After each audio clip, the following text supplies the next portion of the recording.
मेरा नाम सैयद वकार हुसैन शाह है और मैं आपको अपने यूट्यूब चैनल वकार वेलविशर में खुशामदीद कहता हूँ और अपनी क्लास का आगाज़ सूरह आले इमरान की आयत नंबर 119 से लेकर 121 तक करते हैं। तर्जमा। अगर अक्लमंद हो तो गौर करो, हाँ तुम तो इन्हें चाहते हो और वो तुमसे मोहब्बत नहीं रखते। तुम पूरी किताब को मानते हो, वो नहीं मानते, फिर मोहब्बत कैसी?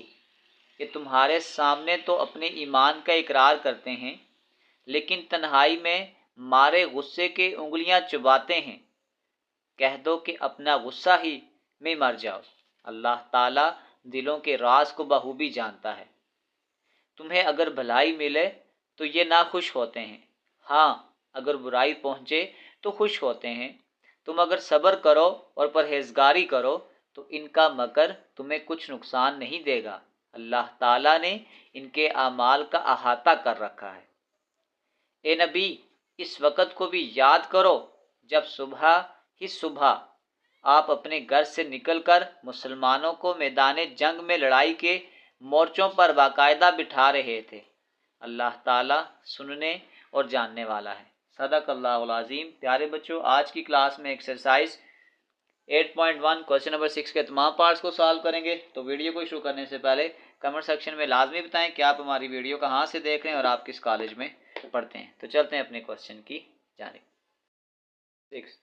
अब क्वेश्चन नंबर 6 में हमने फाइंड क्या करना है? हमने फाइंड करना है equation of circle which pass through the points A और बी। इसका नाम मैंने रखा है ए और बी, यानी ये एक सर्कल है जो ए और बी इस सर्कल के ऊपर लाई कर रहे हैं। और एक और कंडीशन दी है कि ये जो एक लाइन है 4x - 5 = 0, ये टेंजेंट लाइन बना रही है एट द पॉइंट ए, यानी 0 0 पे ये लाइन इस सर्कल को टच करके जा रही है। तो सबसे पहले हम ये लिखते हैं कि A and B lie on circle. तो जनरल इक्वेशन लिखते हैं इक्वेशन ऑफ सर्कल की। इक्वेशन ऑफ सर्कल वो आपके पास होती है x का स्क्वायर प्लस y का square plus 2gx plus 2fy plus c = 0। यह आपके पास आ गई है स्टार इक्वेशन। अब हमने ये कहा है कि ये जो a और b हैं ये सर्कल के ऊपर लाई कर रहे हैं, तो इसका मतलब है अगर ये सर्कल के ऊपर लाई कर रहे हैं तो वो इस इक्वेशन को सेटिस्फाइड भी करेंगे। तो हम पहले पॉइंट निकालते हैं एट a, यानी कि 0, 0। इसका मतलब ये हो गया x = 0 एंड y = 0। इसको हम पुट करेंगे इन स्टार इक्वेशन में। ये आपके पास आ जाएगा 0 का square plus 2g × 0 plus 2f × 0 plus c = 0। ये सारे 0 हो जाएंगे। 0 प्लस c = 0। फिर हम कह सकते हैं कि जो आपके पास c है वो आपके पास 0 हो जाएगा। जैसे a को सेटिस्फाइड किया, अब हम b को चेक करेंगे। At b 0, 3। इसका मतलब ये है x = 0 एंड y = 3। इसको हम पुट करेंगे इन स्टार इक्वेशन में। तो ये आ जाएगा 0 का स्क्वायर प्लस 3 का square 2g × 0 plus 2f × 3 plus c = 0। आ जाएगा 0, 3 का square 9 plus 0 plus 6f plus c = 0। आ जाएगा 9 प्लस 6f प्लस c = 0। अगर मैं c की वैल्यू यहाँ पुट करूँगा तो ये 0 है, तो ये आ जाएगा 9 प्लस 6f प्लस 0 = 0। 6f = -9। इसको इधर डिवाइड कर दें, f = -9 डिवाइडेड बाय सिर्फ ये कैंसिल हो जाएगा। तो ये आ जाएगा f = -3 डिवाइडेड बाय 2। ये हमने c और f का आंसर निकाल लिया। लेकिन अगर हमने इक्वेशन ऑफ सर्कल निकालनी होगी तो हमें g का आंसर भी चाहिए, f का भी चाहिए और c का भी चाहिए। अब इस क्वेश्चन में उसने एक कंडीशन हमें और ये दी हुई थी कि आपके पास ये जो एक टेंजेंट लाइन है ये इस लाइन को ए से मतलब सर्कल के ए पार्ट को टच करके जा रही है। तो अगर ये टेंजेंट लाइन है तो ये जो इसका मिड पॉइंट है तो ये इसका मतलब है कि ये यहाँ पे परपेंडिकुलर बना रही होगी। और हमने एक फार्मूला पिछली एक्सरसाइज में पढ़ा हुआ है कि अगर दो लाइन आपस में इस तरह पास हो के परपेंडिकुलर हो तो उनका जो स्लोप ऑफ लाइंस होता है वो आपके पास होता है -1। तो अब हम इसको स्लोप ऑफ लाइन बनाएंगे। हम ये कह सकते हैं कि ये जो सी ऑफ ए है, सी ए ये परपेंडिकुलर बना रहा है इस गिवन लाइन पे। तो इसका मतलब ये हुआ कि फिर हम यहाँ पे एक चीज़ और लिख सकते हैं कि slope of C A, slope of C A और स्लोप ऑफ लाइन ये बराबर होती है -1 के। तो अगर हम स्लोप ऑफ सी ए बनाएं तो ये आपके पास आ गया सी ए। तो उसका फार्मूला पहले लिख दें, y2 minus y1 divided by x2 minus x1, ये आ गया। और अगर हम यहाँ से स्लोप ऑफ लाइन निकालें तो वो फार्मूला होता है minus coefficient of x divided by coefficient of y is equal to -1। तो अब अगर हम यहाँ पे वैल्यू को पुट करते हैं, यह आ जाएगा x1 y1 x2 y2। तो यहाँ पे अगर हम वैल्यूज़ को पुट कर दें तो ये आपके पास आ जाएगा 0 minus f divided by 0 minus g, ये आ जाएगा। फिर माइनस फार्मूले का कोफिशिएंट ऑफ x वो आपके पास 4 है और कोफिशिएंट ऑफ y करेंगे तो -5 आ जाएगा equal to -1। Minus minus plus ये आ जाएगा f, ये आ जाएगा g, ये माइनस इस माइनस से कैंसिल, ये आ जाएगा 4/5 इक्वल टू -1। ये आ जाएगा 4f 5g is equal to -1। इसको उधर मल्टीप्लाई कर दें, ये आ जाएगा 4f is equal to -5g। इसको अगर आप फर्दर सॉल्व करें तो f का आंसर अभी हमने निकाला है 4, f का आंसर आ गया -3 divided by 2 is equal to -5g आ जाएगा। अगर आप यहाँ से माइनस को कैंसिल कर दें दोनों तरफ तो ये आ जाएगा 4 3s are 12 divided by 2 is equal to 5g, ये आ जाएगा 6 इज इक्वल टू 5g और इसको तो ले आओ 6/5 इक्वल टू g। तो ये हमने तीनों वैल्यू निकाल ली, g भी निकाल लिया, f भी निकाल लिया और c भी निकाल लिया। अब इन तीनों वैल्यूज़ को अगर हम स्टार इक्वेशन में पुट करेंगे तो हमारे पास रिक्वायर्ड इक्वेशन ऑफ सर्कल निकल आएगी। c is equal to 0, f is equal to -3/2 और g इज इक्वल टू 6/5। इन तीनों को हम circle of equation of circle में पुट करते हैं। Put c is equal to 0, f is equal to -3/2 और g इज इक्वल टू 6/5।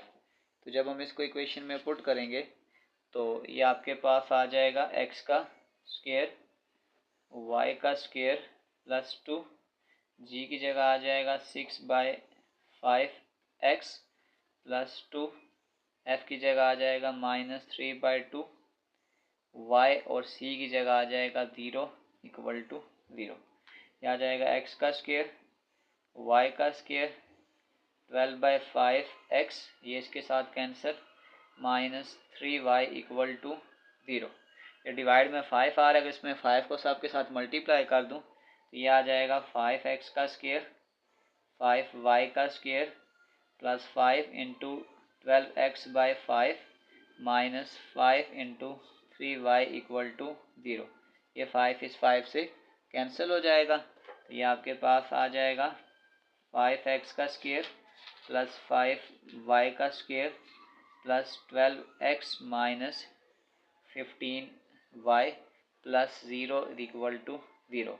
अब यहाँ पे देखें कांस्टेंट 0 आ रहा है, अगर कांस्टेंट 0 आए तो ये पता लग जाता है कि जो आपके पास इक्वेशन ऑफ सर्कल की लाइन है ये ओरिजिन से पास हो रही थी। तो ये a जो आपके पास था 0,0 ये ओरिजिन ही था और ये हमारे पास रिक्वायर्ड इक्वेशन ऑफ सर्कल है, रिक्वायर्ड इक्वेशन ऑफ सर्कल। ये हमारे पास इसका फाइनल आंसर है। चलते हैं इसके पार्ट बी की जानिब।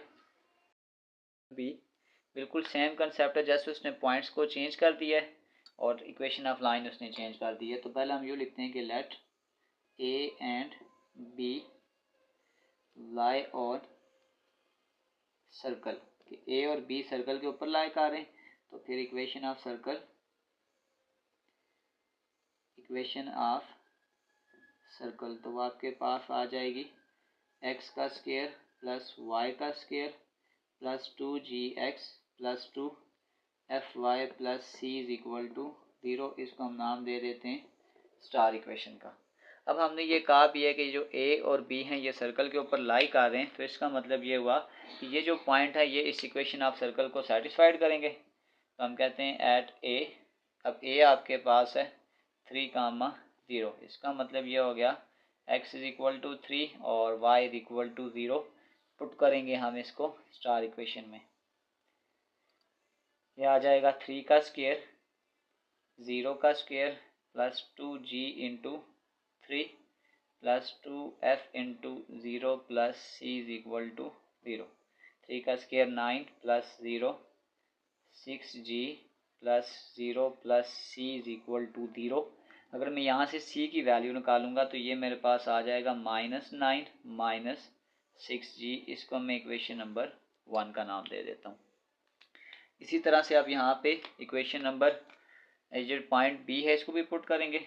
अगर मैं बनाता हूँ एट बी तो वो आपके पास आ जाएगा 0 कामा -1 आ जाएगा, 0 कामा -1। तो इसका मतलब ये हो जाएगा x इज इक्वल टू 0 और y इज इक्वल टू -1। इसको भी हमने पुट करना है स्टार इक्वेशन में।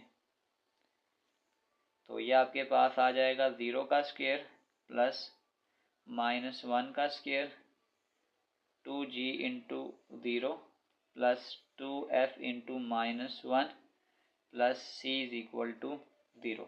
ये 0 हो जाएगा, स्क्वायर इसको प्लस कर देगा 1, ये भी 0 हो जाएगा, -2f plus c is equal to 0।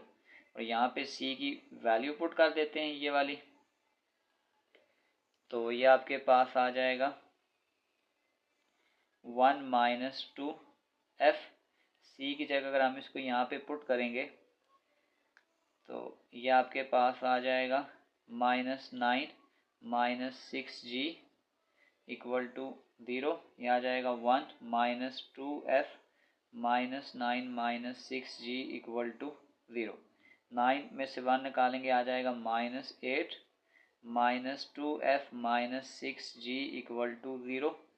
यहाँ से अगर मैं इसको फर्दर सॉल्व करूँ और साथ माइनस कॉमन कर लूँ, -2 में अगर कॉमन कर लूँ तो ये आ जाएगा +4 और यहाँ पे आ जाएगा +f और यहाँ पे आ जाएगा +3g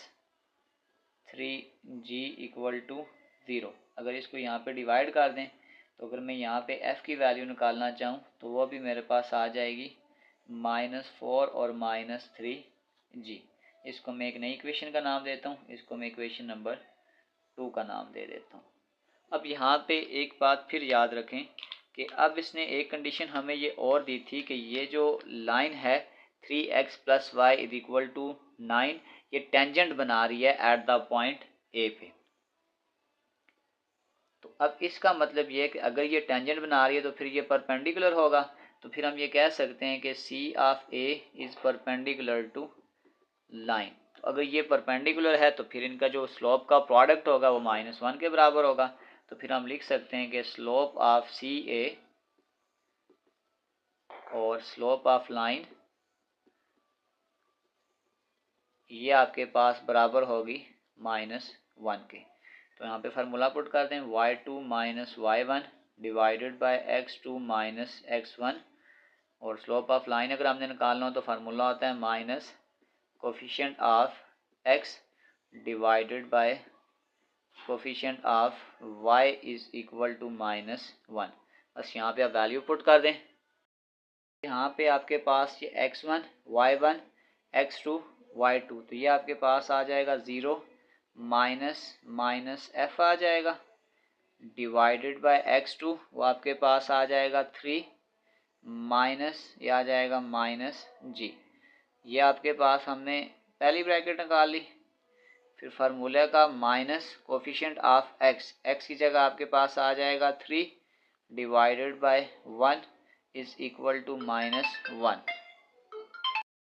ये आपके पास माइनस माइनस प्लस ये आ जाएगा f minus minus plus 3 plus g, और ये आपके पास आ जाएगा -3/1 इज इक्वल टू -1। अगर मैं इस माइनस को इस माइनस से कैंसिल कर दूं, इसको अब मैं थोड़ा सा फर्दर सॉल्व करता हूं। ये आपके पास आ जाएगा 3f divided by 3 plus g is equal to 1। नीचे कुछ नहीं है तो 1 लगा लें। इसको अगर हम क्रॉस मल्टीप्लाई कर लें तो ये आ जाएगा 3f is equal to 3 plus g आ जाएगा। अब अगर मैं यहाँ पे वैल्यू पुट करता हूँ, हमारे पास एक वैल्यू हमने f की निकाली हुई है, तो अगर मैं यहाँ पे f की वैल्यू को पुट कर दूँ, ये आपके पास आ जाएगा -4 -3 जी इज इक्वल टू 3 प्लस जी। तो ये आ जाएगा 12 -9 जी इज इक्वल टू 3 प्लस जी। अगर आप इसको फर्दर सॉल्व करेंगे तो ये आपके पास ये g है, ये -9g इधर जाके +9g हो जाएगा, और ये +3 इधर जाके माइनस हो जाएगा, -12 -3 ये आ जाएगा -15, ये आ जाएगा 10g -15 डिवाइडेड बाय 10, तो ये आपके पास आ जाएगा -3/2। तो हमने जो g का आंसर निकालना था वो आपके पास आ गया -3/2। इसको फर्दर इन इक्वेशन में पुट करके बाकी आंसर निकालते हैं। g की ये वैल्यू अगर मैं यहाँ पे पुट कर दूँ तो ये आ जाएगा f इक्वल टू -4 -3, और g की जगह आ जाएगा -3/2। तो ये आपके पास आ जाएगा -4 माइनस माइनस प्लस 9/2। अगर मैं यहाँ एलसीएम ले लूँ तो 2 4 ज़ार 8 प्लस 9, 9 में से 8 निकालेंगे, ये आ जाएगा f इक्वल टू 1/2। तो अब ये मैंने g का आंसर निकाल लिया है, g इज इक्वल टू -3/2 और f इज इक्वल टू 1/2। इसको हम यहाँ पे पुट करते हैं और फर्दर c का आंसर भी निकाल लेते हैं। अगर मैं यहाँ पे पुट करूँ तो ये आ जाएगा -6, g आपके पास आ जाएगा -3/2, तो ये आ जाएगा -9 माइनस माइनस प्लस, ये इसके साथ कैंसिल हो जाएगा, 3 3 ज़ार 9, तो ये आपके पास आ जाएगा 9, ये -9 और ये 9 कैंसिल हो जाएगा, c इज इक्वल टू 0 आपके पास आ गया। तीनों आंसर निकाल लिए। अब हम इसको अपनी स्टार इक्वेशन में पुट करते हैं। करेंगे कि put g is equal to -3/2, f is equal to 1/2, c is equal to 0 in star equation. तो अब आपके पास स्टार इक्वेशन आ जाएगी x का स्क्वायर y का स्क्वायर 2g, यहाँ पे हमें g की वैल्यू पुट करनी पड़ेगी, वो आपके पास आ जाएगा -3/2 x प्लस 2, f की जगह आ जाएगा 1/2, y प्लस c आ जाएगा 0। तो ये आपके पास आ जाएगा x का स्क्वायर y का स्क्वायर, ये इसके साथ cancel, -3x plus y plus c equal to 0, और ये आपके पास आ गई required equation of circle, required equation of circle. और इसी के साथ हमारे पास क्वेश्चन नंबर 6 कंप्लीट सॉल्व हो चुका है। आखिर में मैं एक प्ले लिस्ट लगा दूंगा, उस प्ले लिस्ट में जाकर आप किसी भी वीडियो को विज़िट करना चाहें तो आसानी से विज़िट कर सकते हैं। आखिर में एक छोटा सा मैसेज अपने देखने और सुनने वालों के लिए, अगर अपनों को गिराने में आपको अपनी जीत लगे तो समझ जाओ कि आप बहुत गिरे हुए इंसान हो। प्यारे बच्चों, अपना बहुत सारा ख्याल रखें, मिलते हैं अगली वीडियो में, तब तक के लिए अल्लाह हाफ़िज़।